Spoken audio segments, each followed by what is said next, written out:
ठीक है, दो प्रकार के ऑपरेटिंग सिस्टम, एक को हम कह रहे हैं CUI जिसके बारे में अभी तक हमने पढ़ा, दूसरा है GUI।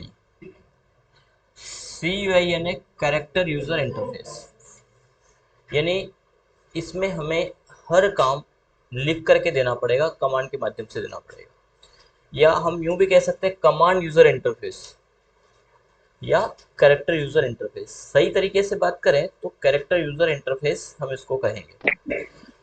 समस्या क्या है कि कैरेक्टर यूजर इंटरफेस के अंतर्गत जितनी कमांड हमें आती है उन्हीं कमांड को चला करके उतना ही काम हम कर सकते हैं, यानी कि यहाँ पर काम का एक दायरा है, उस दायरे में रह करके ही आप काम कर सकते हैं।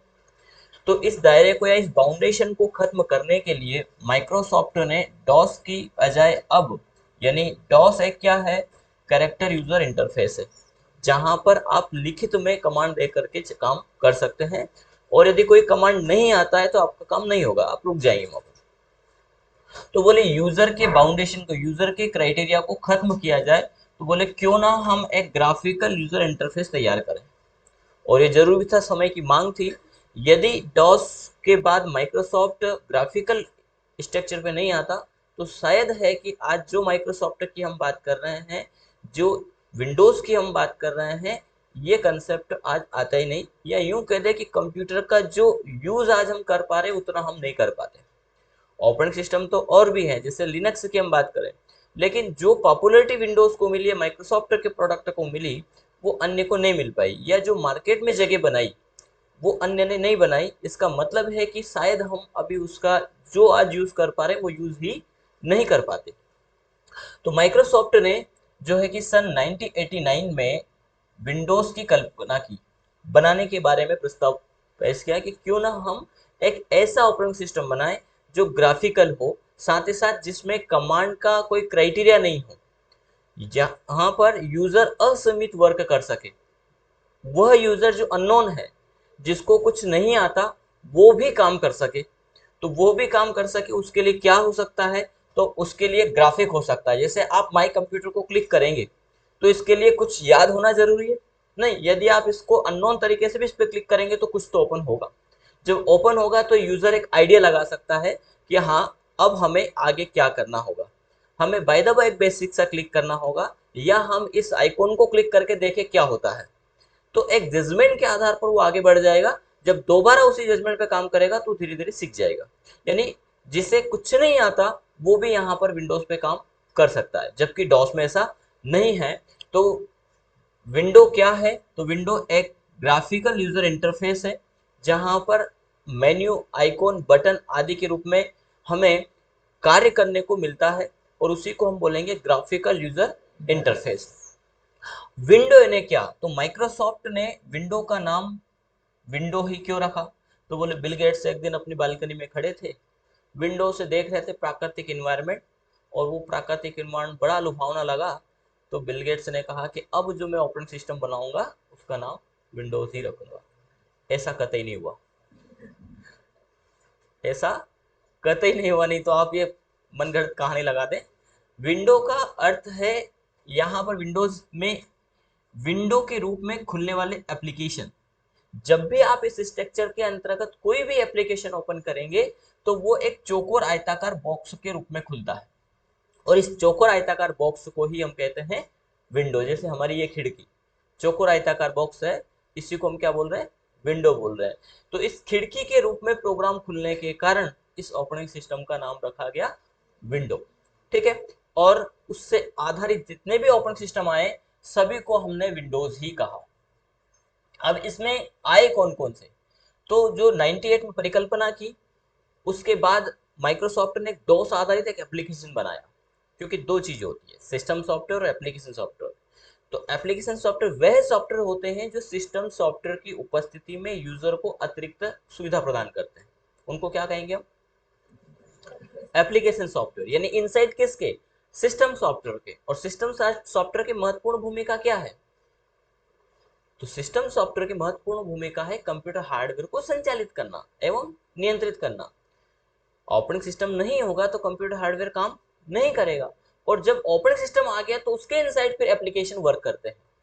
तो प्रारंभिक समय में विंडोज का एक एप्लीकेशन बनाया जिसको डॉस पर रन किया गया, जिसका 3.1 प्रचलित हुआ, यानी विंडोज 3.1 नाम से एक ऑपरेटिंग सिस्टम आया जो काफी प्रचलित प्रचलित हुआ, काफी प्रचलित। उस समय के जो यूजर थे, आज के यूजर या आज का स्ट्रक्चर है उसके अगेंस्ट नहीं, उस समय जितने यूजर यूज कर रहे थे उनके बीच में काफी पॉपुलरिटी हुई कि हाँ, अब हम डॉस से निकल के आ गए हैं, अब हमें कमांड नहीं चलाना पड़ेगा, अब हमें क्लिक करना पड़ेगा, जिसमें माउस इवेंट काम कर रही है।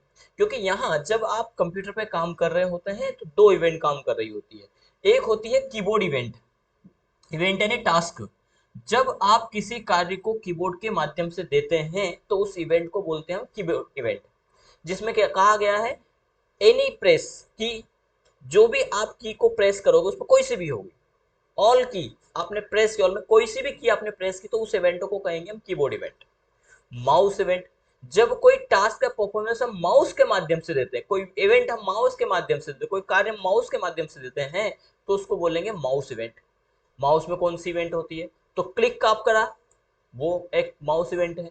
डबल क्लिक किया, वो एक माउस इवेंट है। माउस को मूव किया आपने, माउस इवेंट है। ड्रॉप किया, किसी डेटा को उठाया एंड ड्रॉप किया, drag and drop, mouse event है। स्क्रॉल किया, यानी वे तमाम कार्य जो माउस के माध्यम से होते हैं, सीधी सी बात है, माउस इवेंट है। डॉस में कीबोर्ड इवेंट था, कमांड लिखना पड़ता था, सारे काम कीबोर्ड से हो रहे हैं। अब हमें यहाँ पर चाहिए था कि माउस इवेंट हो, क्योंकि सारे काम कीबोर्ड से करें तो बड़ा कठिन हो।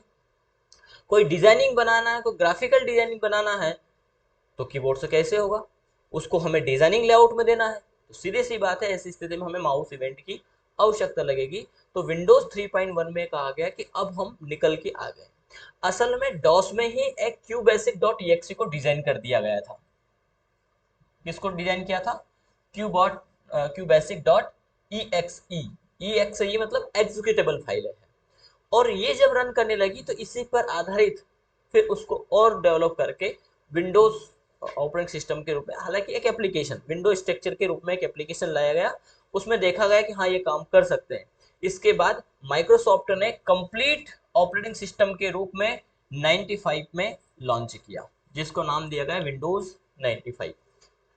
95 में ग्राफिकली था, उसमें जो है कि कई कलर कॉम्बिनेशन जोड़े गए और एक स्ट्रक्चर तैयार पूरा कंप्लीट किया गया। लेकिन कहा जाता है कि जब 95 आया तो इतना प्रचलित ये नहीं हुआ जितना इसको होना चाहिए था, क्योंकि माइक्रोसॉफ्ट ने जो कल्पना की थी या माइक्रोसॉफ्ट ने जिस आधार पर मार्केटिंग की थी उस आधार पर परिपक्वता नहीं आई। कहा जाता है कि इसका जो कारण है वो सीधा सीधा कारण है कि डोस को यूजर सीख चुका था। वो जो काम हम सीख चुके होते हैं, जब हम उसमें बदलाव करते हैं तो वो बड़ा अटपटा लगता है। जो पहले का रूटीन है, भले वो पहले का रूटीन कठिन हो, लेकिन यदि वो याद हो गया, हमारी मन स्थिति में पहुंच गया और उसमें कोई बदलाव करते हैं तो वो बड़ा अटपटा लगता है। जैसे हम पैंट शर्ट पहनते हैं, बोले कि आज से अब पैंट शर्ट में बदलाव किया जाता है और अब वापस से हम धोती कुर्ता पहनेंगे और सापा लगाएंगे। कल्पना करें अचानक से आपसे बोल दिया है कि आज से ही लागू है, तो बड़ा विरोध होगा कि अरे तो स्वतंत्रता, हमारी स्वतंत्रता छीन ली जा रही है। जैसे अभी अभी गवर्नमेंट ने पिछले सेशन में आर्मी में चेंज किया, डिफेंस में चेंज किया कि अब हम अग्निवीरों को लेंगे, खूब विरोध हुआ। फिर बाद में उनको समझाया कि नहीं नहीं भैया, फायदा है, अब सब तैयार हो गए कि नहीं नहीं बहुत बढ़िया है यार, 4 साल है ना। यानी एक सामान्य व्यक्ति जो डिफेंस में नहीं जाना चाहता है, मेरा जैसा व्यक्ति हो कि मेरी इच्छा ही नहीं होती डिफेंस में जाए, लेकिन मेरी भी इच्छा होने लग गई ऐसी स्थिति में, अब तो नहीं, मतलब कि उस उम्र में जब जाने लायक थे तब मेरा रुझान कभी नहीं रहा कि मैं डिफेंस में जाऊं, आर्मी में जाऊं। यानी एक बार भी ट्राई नहीं किया, कभी जाकर के ट्रेनिंग दी, अभी तक सुन रही हूँ कि ट्रेनिंग में पहले जो स्टार्टिंग में एडमिशन होते हैं उस स्थिति में वैकेंसियों में रनिंग दौड़ लगानी पड़ती है और सारे दुनिया भर के प्रोसेस उसमें होती है। क्यों, अरे यार आर्मी का बड़ा उलझन वाला काम है। लेकिन अब हमारी भी इच्छा होगा कि कम से कम 4 साल तो हमें देश सेवा करना ही चाहिए। अब तो उम्र निकल गई वो, लेकिन इच्छा तो हो ही गई ना। यदि ये पहले होता तो शायद हम भी चले जाते। तो ऐसा व्यक्ति जो उस तरफ रुझान नहीं है वो भी अब जाने लगा। तो संशोधन जब जब होते हैं तो स्टार्टिंग में परेशानी होती, बड़ा अटपटा लगता है। अब सभी को अच्छा लगने लगा, लेकिन फिर कोई करेक्शन होता है तो फिर वो कहता है ना, जैसे किसान के लिए किसान बिल लेके आए थे, संशोधन हुआ, तो कई लोगों को उसको अटपटा लगा कि अरे ऐसा कैसे हो गया, जिसमें कहा जाता है कि बीचीओ लिए थे जो अनाज के ऊपर कमीशन लेते हैं, उन लोगों ने बहुत ज़्यादा विरोध किया और आखिरकार सरकार को उसको वापस लेना पड़ा। कहीं उसमें नुकसान उसके गिनाए गए, फायदे कम, फायदे तो सरकार ने अपनी तरफ से रखे। तो समझाना जो चाह रहे हैं, बात जिसकी करना चाह रहे हैं वो, कि डॉस से जब यूजर विंडोज में आया तो एक चेंजेस हो गया, बहुत कुछ, एक नया स्ट्रक्चर आ गया। अब नए स्ट्रक्चर को समझना, जब तक वो समझेगा अच्छे से, यदि यूज करना उसको आ गया तो उसको बड़ा अच्छा लगेगा। कहते हैं ना कि बहू के रहने नहीं आ तो डांडे सांप बताए, कि भैया ये तो डंडा पर सांप बैठे, कल ही नहीं घर में रह रही। तो वो वाली स्थिति, जब हमें यूज करना नहीं है तो हम उसको 10 कमियां गिना देंगे, ये तो ऐसा है ऐसा है ऐसा है। और कहीं ना कहीं यूजर ने इसको कम पसंद किया, किसको, विंडोज 95 को। हालांकि कमियां भी थी। और कोई भी ऑपरेटिंग सिस्टम हुआ, यदि ये कह दिया जाए कि बस ये कंप्लीट है, तो वो गलत फहमियां होगी, क्योंकि टेक्नोलॉजी के क्षेत्र में कोई भी चीज कभी कंप्लीट हुई नहीं। जितनी भी टेक्नोलॉजी है, जैसे एक समय में सामान्य व्यक्ति, हम गांव पे रहते थे, बिजनेस हवा करते थे, है ना, देखा होगा, किया होगा, किया नहीं है, बस देखा है, की हवा। आज भी करते हैं, पंखा बंद करके फिर कोई करता हो, लाइट है बोले पंखा बंद कर दो, मेरी तो इच्छा बिजने की है, नहीं ऐसा नहीं करते। ठीक है, इतने सौ पोसी नहीं है। अच्छा, इतने कोई है जो कि समस्या है तो बिजना बना लिया और फिर हवा कर रही है, बनाना आता है, अरे वाह बहुत बढ़िया, शाबाश। आना तो चाहिए ना, जरूरत है जब भी हम करेंगे, ऐसा तो नहीं है। कभी हो सकता है कि इनकी ड्यूटी आर्मी में लग गई हो और ऐसे क्षेत्र में जहाँ खजूर तो बहुत है लेकिन लाइट नहीं है, तो काट करके बीजना तो चले ही लेंगे ना। सही है ना, हो सकता है ना। समय का कुछ नहीं कह सकते, ध्यान रखना। हर एक को बता रहा हूं मैं आपको, अभी कोरोना के सेशन में, उसके पहले बहुत अच्छी लाइफ चल रही थी, दोनों पति पत्नी, बच्चे। पति की इनकम तकरीबन महीने की 1 से 1.5 लाख रुपए। पत्नी पढ़ी लिखी है, लेकिन पति की इनकम के कारण क्या करना है, इतना तो कमाई लाते हैं, बच्चे हैं बढ़िया स्कूल में पढ़ रहे हैं, सब कुछ बढ़िया, कार है, स्थिति बढ़िया चल रही है। अचानक कोरोना आया और पति की डेथ हो गई। जो इनकम थी वो प्रॉपर खत्म, क्योंकि प्राइवेट थी, कुछ नहीं मिलना है। जो जब तक थे तब तक मिला, जब गए खत्म। क्या किया जाए। अब लड़ने की क्षमता हो, आता हो, तो कुछ भी कर लेंगे। बच्चों को पालना भी, बच्चे बहुत छोटे हैं। स्थिति ऐसी थी कि कहाँ एक समय में कार से मार्केट जाते थे, साड़ी भी खरीदना है तो कार से जाना है, साड़ी के साथ में कम से कम 50-100 रुपए का रेस्टोरेंट पे खर्चा, कम से कम, ज्यादा जैसे 700-800 रुपए की साड़ी ली होगी, 1000 रुपए की साड़ी ली होगी, 1000 रुपए रेस्टोरेंट का खर्चा। उस लाइफ स्टाइल को चेंज करके अब ऐसी स्थिति में आ गए कि मकान का किराया निकलना मुश्किल हो गया। करें तो क्या करें, जूझना पड़ा, संभलना पड़ा, करना पड़ा, कठिन था, करना पड़ा। लेकिन यदि पहले ही इसके लिए तैयार होते तो क्या ये समस्या आती। समस्या कभी कह करके नहीं आती, समस्या तो आई, लेकिन समस्या को झेलने की जो क्षमता है वो होना चाहिए। इसलिए आप कभी नहीं कहे कि हमारे पास तो इतना है, हमें कोई जरूरत नहीं है। खासतौर में महिलाओं में, गर्ल्स में, ये कहीं ना कहीं जब खास तौर पर कब आता है, जब सामने वाली पार्टी जहां शादी हो रही है वहां सक्षम है, तो स्थिति ऐसी बन जाती है। तो समय का नहीं कह सकते, इसलिए स्किल डिपेंडेंसी स्वयं पे होनी चाहिए।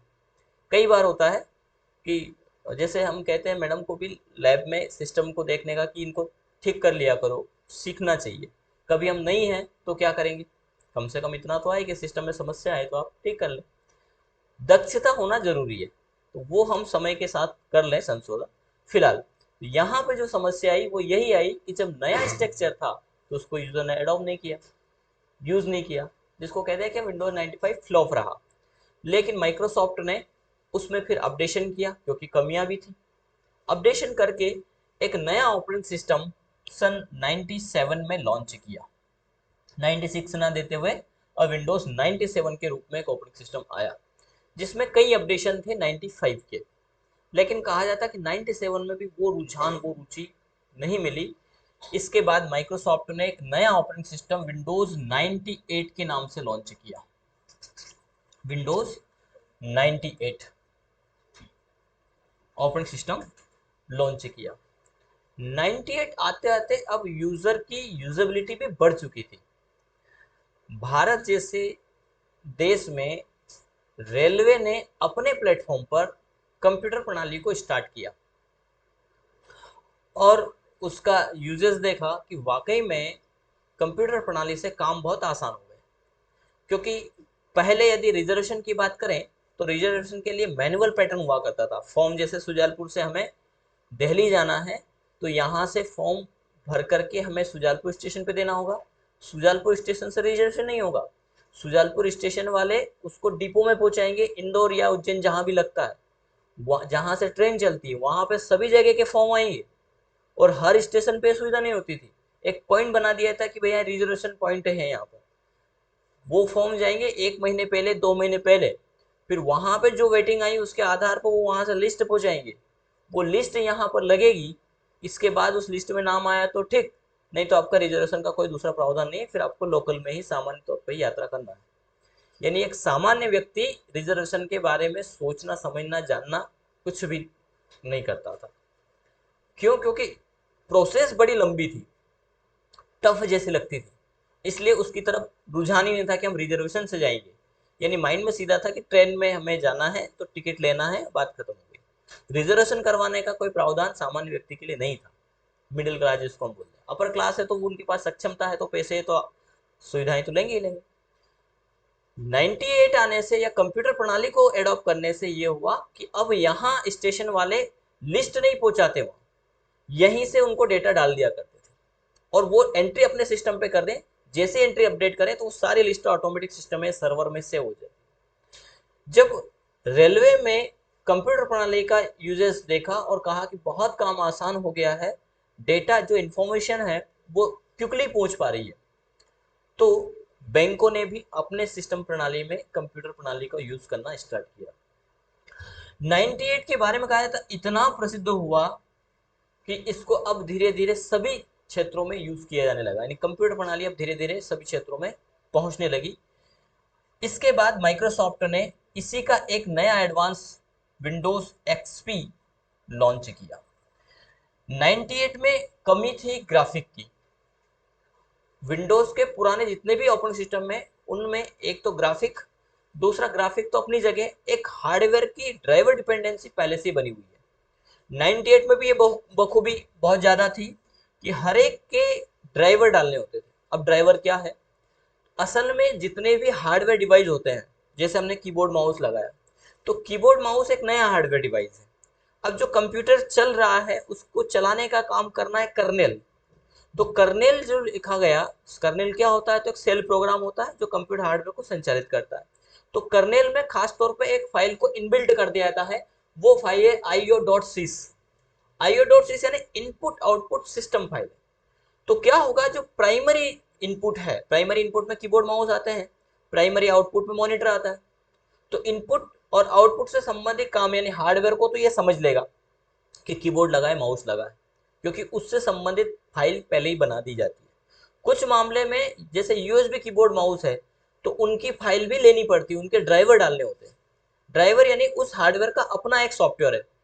जब उस हार्डवेयर को बनाया गया तो उसको बनाने के बाद उसका भी एक प्रोग्राम लिखा गया। जैसे ये कैमरा लगा हुआ है, तो ये कैमरा कैमरा है, एक इनपुट डिवाइस है, डेटा देने में सक्षम है, ये बात ऑपरेटिंग सिस्टम को कैसे पता चले?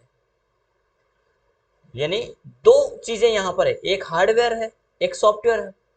अब इसका जो हार्डवेयर है उसको चलाने के लिए इसका सॉफ्टवेयर है इस लैपटॉप का, और कैमरे का जो हार्डवेयर है उसको चलाने के लिए उसका सॉफ्टवेयर है। अब जो कैमरा है हार्डवेयर, वो लैपटॉप हार्डवेयर से बात नहीं कर सकता, क्योंकि इन दोनों की स्थिति को जोड़ने वाला एक चाहिए। हार्डवेयर डायरेक्टली नहीं जुड़ सकता, उनको जोड़ने के लिए एक प्रोग्राम की आवश्यकता है। प्रोग्राम आपस में बातें कर सकते हैं, यानी खग ही जाने खग की भाषा, सुना है ना आपने? तो यहां पर उसके एक प्रोग्राम डिजाइन किए गए, तो ये प्रोग्राम इस ऑपरेटिंग सिस्टम में डलेगा उस प्रोग्राम के माध्यम से ऑपरेटिंग सिस्टम ये समझता है कि हाँ ये इनपुट डिवाइस है, और उस प्रोग्राम को ही बोलते हैं ड्राइवर फाइल है। उस हार्डवेयर डिवाइस की फाइल है, उनको हम बोलेंगे ड्राइवर। जो इस हार्डवेयर डिवाइस को ऑपरेटिंग सिस्टम में चलाएगी उन फाइलों को बोलेंगे हम ड्राइवर फाइल है। तो विंडोज 98 में कुछ ड्राइवर तो इनबिल्ट थे, जैसे ग्राफिक का ड्राइवर था जिससे डिस्प्ले दिख जाए। हाई ग्राफिक्स के नहीं थे तो उसके लिए अलग से डाले जाते थे, कलर अच्छा हो उसके लिए। इसके साथ में लेन के ड्राइवर इसमें नहीं थे, इंटरनेट चलाना है तो वो अलग से डालना पड़ेगा। साउंड के ड्राइवर नहीं थे, वो आपको अलग से डालना पड़ेगा।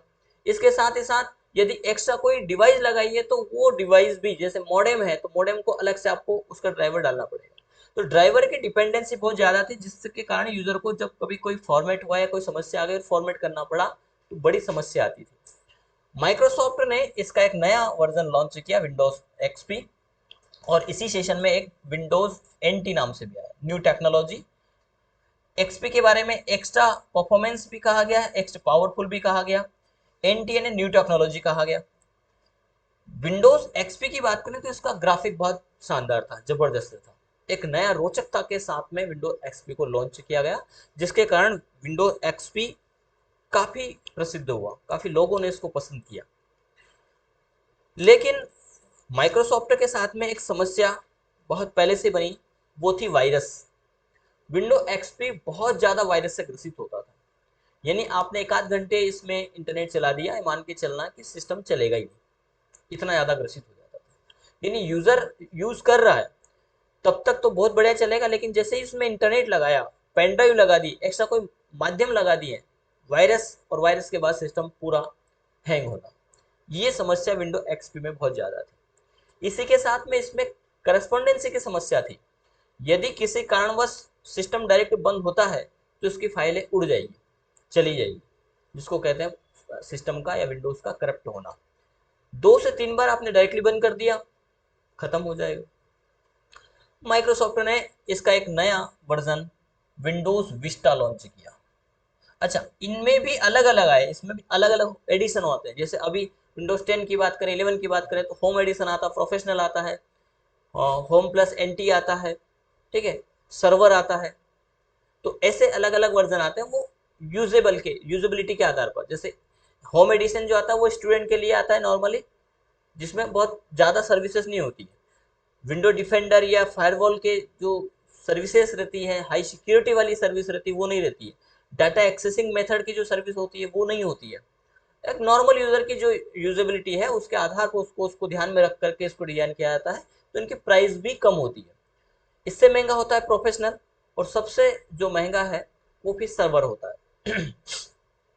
तो यहाँ पर विंडोज विस्टा, जिसको एक नए ग्राफिक के साथ में डिजाइन करके लॉन्च किया, और माइक्रोसॉफ्ट ने खूब बड़ी बड़ी बातें की कि बहुत अच्छा ऑपरेटिंग सिस्टम के रूप में हम लेके आए हैं, और यूजर को एक नया रोचकता के साथ में इन्वायरमेंट प्रदान किया जाएगा। लेकिन जितनी स्थिति से इन्होंने बोला था उतनी ही स्थिति में ये औंधे में गिरा। औंधे में गिरा यानी बहुत बुरी हालत हुई विंडोज विस्टा की, क्योंकि इसमें सबसे ज्यादा समस्या आई करस्पॉन्डेंसी की। माइक्रोसॉफ्ट ने कहा कि अब बात बनने वाली नहीं है, यूजर वापस से फिर से विंडोज विस्टा को यूज करने की बजाय विंडोज एक्सपी पे आ गया है, और अब हमें नया कुछ करना पड़ेगा।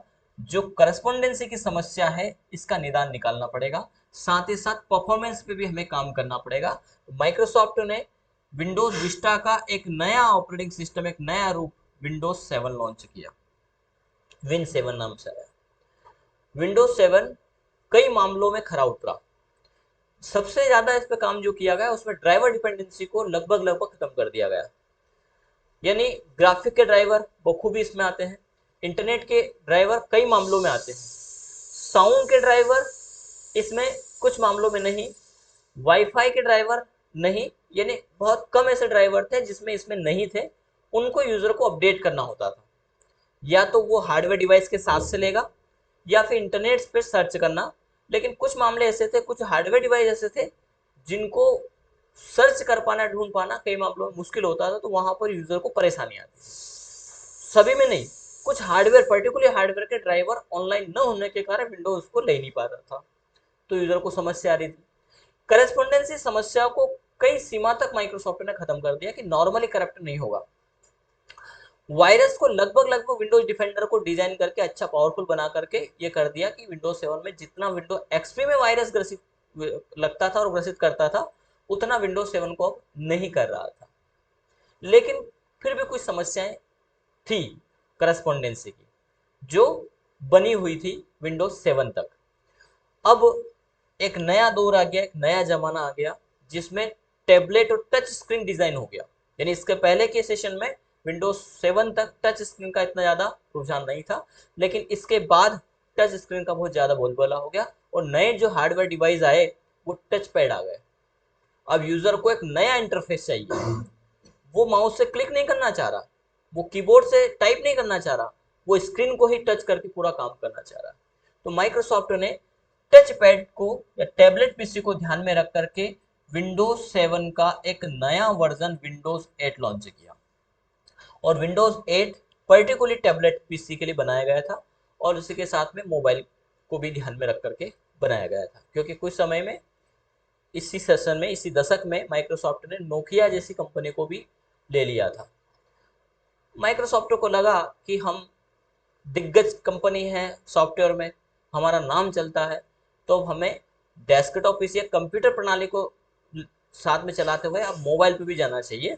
हालांकि वो गलतफहमियां बहुत कम समय में खत्म हो गई, क्योंकि हर का एक अपना क्राइटेरिया होता है। कोई किसी प्रोडक्ट को बनाने में महारत हासिल है, इसका मतलब ये नहीं कि वो सब प्रोडक्ट बना लेगा, सब लाइन को ले लेगा, ऐसा जरूर तो नहीं है। लेकिन यदि ऐसी गलतफहमियां हो जाती है तो वो हो जाती है, गलतफहमियों को क्या कर सकता है। माइक्रोसॉफ्ट को भी शायद ये गलतफहमी हो गई, क्योंकि जो नोकिया खुद को नहीं चला पाया, वो नोकिया, उस नोकिया को माइक्रोसॉफ्ट क्या चला पाएगा। माइक्रोसॉफ्ट को गलतफहमी ये थी कि हम विंडोज ऑपरेटिंग सिस्टम के आधार पर नोकिया को चला लेंगे, क्योंकि नोकिया में जो कमी थी वो ऑपरेटिंग सिस्टम की थी। नोकिया का अपना एप्लीकेशन था, लेकिन जब एंड्रॉइड आया तो एंड्रॉइड वालों ने कहा कि साहब हमसे टाइप कर लो और आपका हार्डवेयर, क्योंकि नोकिया का एक समय में आप सब जानते हैं कि बहुत अच्छा बोलबाला था, बहुत नाम चल रहा था भारत जैसे देश में। यानी आंख मूंद करके यहाँ का यूजर नोकिया पर विश्वास करता था और फोन लेना तो नोकिया का, ये धारणाएं बन चुकी थी।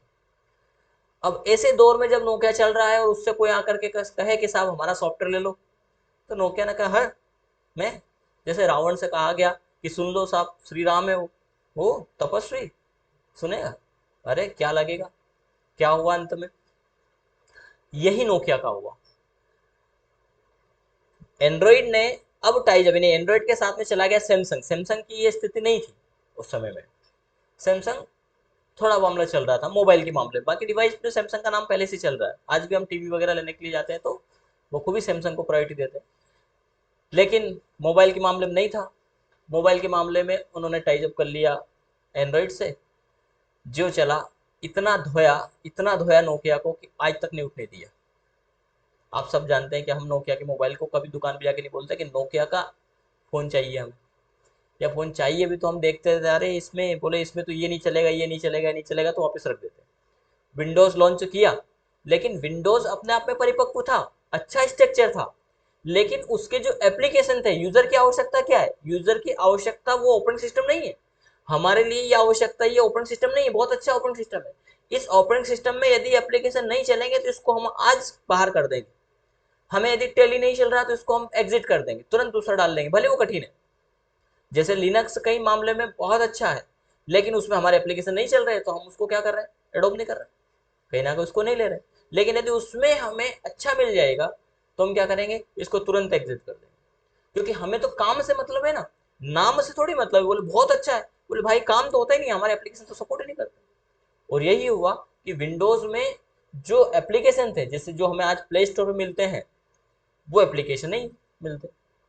जैसे आईफोन में कई एप्लीकेशन आईफोन के नहीं है, आप जब उसके प्ले स्टोर पे जाओगे तो वहाँ पर आपको बहुत सारे एप्लीकेशन नहीं मिलेंगे, जबकि एंड्रॉयड के लिए वो फ्री अवेलेबल है। तो यूज़र की आवश्यकताओं की पूर्ति नहीं हो पाई, इसलिए उसने नोकिया फ़ोन को एडॉप्ट नहीं किया और नोकिया की बहुत ज़्यादा हालत खस्ता हो गई। इवन जब माइक्रोसॉफ्ट ने लिया और विंडोज़ के साथ में इनबिल्ट करके भी दिया, तब भी वो स्थिति नहीं बनी।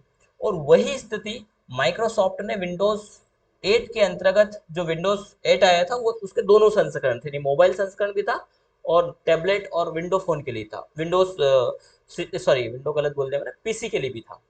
यानी एक ही ऑपरेटिंग सिस्टम मोबाइल में भी चल रहा है, वही स्ट्रक्चर पर आधारित टैबलेट में भी चल रहा है और वही स्ट्रक्चर आधारित पीसी में भी चल रहा है। हालांकि मोबाइल का जो एप्लीकेशन था, ऑपरेटिंग सिस्टम था, उसकी क्षमता सीमित थी, वो बहुत छोटा था, लेकिन टैबलेट और पीसी का तो वही था। अब जिसके पास टच पैड स्क्रीन वाला टैबलेट है उसके लिए तो बड़ा स्मूथ है, वो स्लाइड को मूव करके चला सकता है। लेकिन जिसके पास टच नहीं है, जैसे हमारे सिस्टम में अभी टच है और यदि हम यहाँ से इसको विंडो स्ट्रक्चर होगा कि नहीं होगा अभी, क्योंकि इसमें ड्यूल स्क्रीन लगी हुई है। चलो मैं थोड़ा सा चेंजेस करके आपको बता देता हूँ।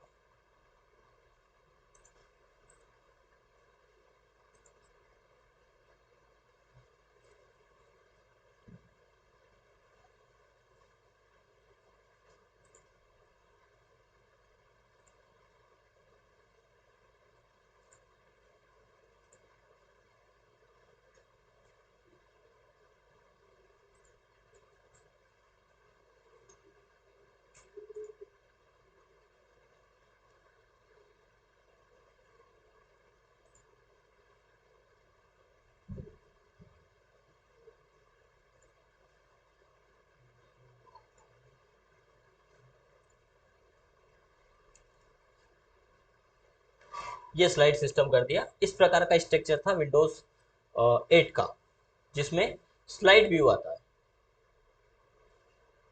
इस प्रकार से। तो जिनके पास टच है वो तो ऐसे मूव कर पा रहे हैं, लेकिन जिनके पास टच नहीं है उनको माउस से स्क्रॉल करना और ऐसे इस स्क्रीन को लेना बड़ा अटपटा लगा। तो उन यूजर ने इसको पसंद नहीं किया। साथ ही साथ विंडोज 95 से लेकर के तो विंडोज विस्टा तक जो विंडोज का स्ट्रक्चर वो एज इट इज वही था, बस उसी में थोड़ा थोड़ा करेक्शन होता आ रहा था। कैसा? जैसे स्टार्ट पे प्रोग्राम खुल रहे हैं, यहीं से प्रोग्राम खोल करके जाना है, तो मन स्थिति यानी मन की स्थिति जिसको कहते हैं, मन में हमारा बैठा, मस्तिष्क में जो बैठा हुआ है वो स्थिति खुला है कि भाई स्टार्ट पे जाना और आल प्रोग्राम को ओपन करना है। लेकिन विंडोज 8 में माइक्रोसॉफ्ट ने उस जो तरीका था उस तरीके को ही चेंज कर दिया, तो यूजर ने इसको पसंद नहीं किया। यानी जो माइक्रोसॉफ्ट को रिस्पॉन्स आना चाहिए था वो रिस्पॉन्स इसमें नहीं आया।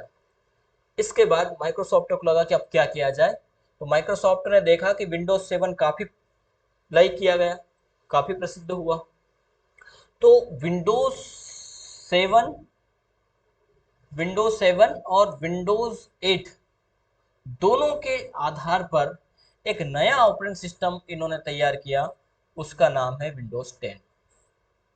और हम कहेंगे कि विंडोज 10 में जो जो पुराने ऑपरेटिंग सिस्टम में समस्याएं थी उन सबको लगभग लगभग यहाँ पे पूरा किया। ड्राइवर जो डिपेंडेंसी थी, क्योंकि यूजर के साथ में जब भी सिस्टम फॉर्मेट होता है तो एक बहुत बहुत ज्यादा उलझन वाला मामला रहता है कि वो हार्डवेयर डिवाइस नहीं चलेगा। मुश्किल उसने कैसे करके ड्राइवर को कहीं से लिया, इंस्टॉल किया, तब जाकर के कनेक्टिविटी हुई, तब जाकर के वो सारे हार्डवेयर डिवाइस काम कर रहे हैं। अब यदि वो फॉर्मेट करेगा तो वो सारी सेटिंग चली जाएगी, वो ड्राइवर चले जाएंगे, उनको वापस से स्टार्ट करना है। यानी एक फॉर्मेटिंग के लिए तकरीबन तकरीबन 2 से ढाई घंटे की बात करें तो बखूबी लग जाया करते थे। 2 घंटे तो मान के चलिए कि यदि आपको सिस्टम को फॉर्मेट करना है तो इतना समय लग जाएगा, क्योंकि आधे घंटे के समथिंग तो विंडोज इंस्टॉल होने में ले लेगा, उसके बाद उसकी सेटिंग में चला जाएगा, फिर ड्राइवर ढूंढो, और इसके बावजूद भी आपको सारे ड्राइवर मिल जाए और सब कुछ चल जाए, ये बहुत बड़ी बात है। विंडोज 10 में इस आधार पर इसको तैयार किया कि लगभग लगभग सारे ड्राइवर सर्वर से खुद ही विंडोज अपडेट होगा और उठा लेगा। अब यूजर को कहीं ढूंढने सर्च करने की आवश्यकता नहीं है, सिर्फ क्या करना है, विंडोज इंस्टॉल करना है, देन उसको अपने सिस्टम को अपडेट करना है, और अपडेट करने से विंडोज खुद ही लगभग तमाम हार्डवेयर डिवाइस के ड्राइवर ले लेगा।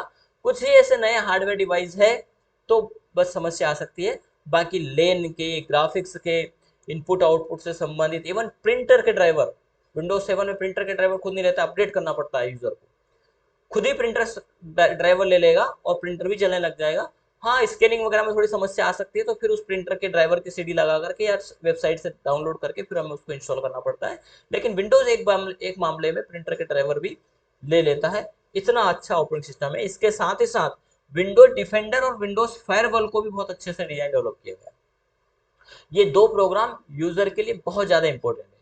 विंडोज डिफेंडर वायरस को खत्म करता है, यानी वायरस से निपटने की क्षमता रखता है। विंडोज 7 तक एंटीवायरस का बहुत ज्यादा यूज हो रहा था विंडोज में, लेकिन विंडोज 10 पिछले 2 दशक से हम 2 सेशन से 2 सालों से हम यूज कर रहे हैं, और तब से हमने एंटीवायरस प्रोग्राम अपने सिस्टम में नहीं डाले। इवन इस सिस्टम में भी आप देख पा रहे हैं एंटीवायरस नहीं है, जबकि इंटरनेट इसमें हमेशा चालू रहता है। हमेशा जब भी सिस्टम ऑन किया तब इंटरनेट इसमें चालू है। इसका मतलब है कि आज का जो विंडोज डिफेंडर है वो वायरस से लड़ने में बखूबी सक्षम है, वायरस को वो खत्म कर देता है। फायरवॉल को भी इन्होंने बहुत ज्यादा परिपक्व किया, बहुत स्ट्रांग बनाया। हालांकि पूर्णतः तो मामला नहीं है, क्योंकि पूर्णतः तो लिनक्स के बारे में कहा जाता है कि उसका फायरवॉल भी काम कई मामलों में नहीं कर पाता है।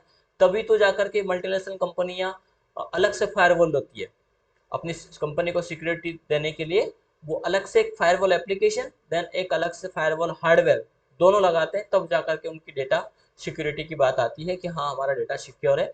इसके बावजूद भी हैकर्स क्रैकर्स कंपनियों का डेटा लीक कर देते हैं, चोरी कर लेते हैं और ख़त्म कर देते हैं। फिलहाल विंडोज़ 10 के बाद माइक्रोसॉफ्ट ने इसका एक नया संस्करण डिजाइन किया जो विंडोज़ 11 के नाम से अभी चल रहा है। लेकिन विंडोज़ 11 में अभी हम कह दें कि कुछ मामलों में कुछ कमियां हमें लगी। एक तो थोड़ा सा परफॉर्मेंस में भी अंतर आया, साथ ही साथ स्ट्रक्चर में भी थोड़ी समस्याएं हैं।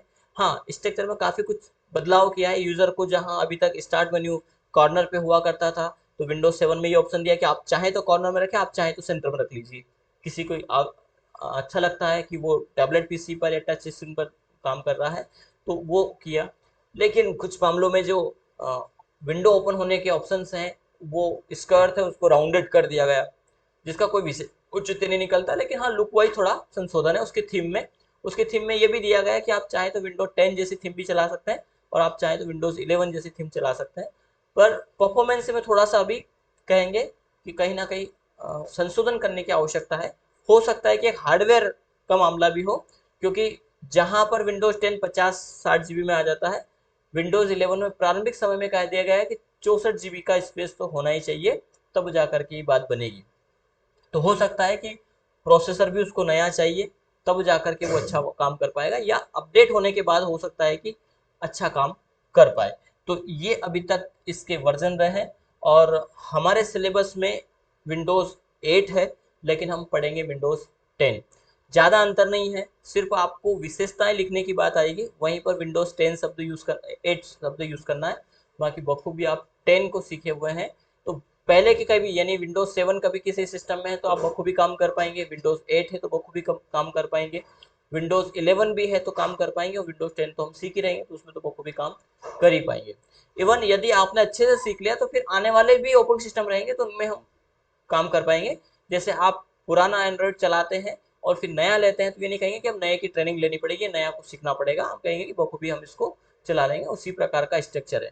हाँ, अचानक कई आगे चेंजेस हुआ, बहुत कुछ चेंजेस हुआ तो बात अलग है, पर फिर भी इतना चेंजेस नहीं होगा, क्योंकि विंडो पर काम करना यदि आता है, हमें चलाना ऑपरेट करना आता है, सेटिंग्स आती है, तो मैं मानता हूँ कि लगभग 1 या 2 दिन के अंतर्गत लिनक्स की सारी सेटिंग्स और सारा स्ट्रक्चर आप सीख जाएंगे। इवन मैक पर भी आप काम करने में सक्षम होंगे। आपके सामने मैक आता है तो थोड़ा सा रुकेंगे, देखेंगे, क्लिक करेंगे और फिर आप धीरे धीरे क्लिक करते जाएंगे और सारा काम कर लेंगे कि हाँ हाँ ऐसे ऐसे होता है। उनके एप्लीकेशन का खुलने का थोड़ा सा तरीका डिफरेंट होता है, उनकी जो सेटिंग्स होती है वो थोड़ी सी डिफरेंट होती है, लेकिन हम ये नहीं कहेंगे कि हमें तो काम आता ही नहीं है। हम ये समझ जाएंगे कि विंडोज में कंट्रोल पैनल है तो इसमें भी कहीं ना कहीं सेटिंग्स होगी जिसपे हम बखूबी काम कर पाएंगे। तो हम विंडो के अंतर्गत सबसे पहले पढ़ेंगे विंडो स्ट्रक्चर। विंडो स्ट्रक्चर की जब बात की जाती है तो जब भी आप किसी प्रोग्राम को ओपन करते हैं तो उस ओपन करने के दौरान उस प्रोग्राम की 2 विंडो ओपन होती है। जैसे हमने एक एप्लीकेशन ओपन किया, वर्ड या वर्डपैड, तो जब वर्ड या वर्डपैड को ओपन किया तो यहाँ पर 2 विंडो ओपन हुई। एक विंडो जिसको हम कहेंगे एप्लीकेशन विंडो, जो बाहरी विंडो है ये है हमारा एप्लीकेशन विंडो।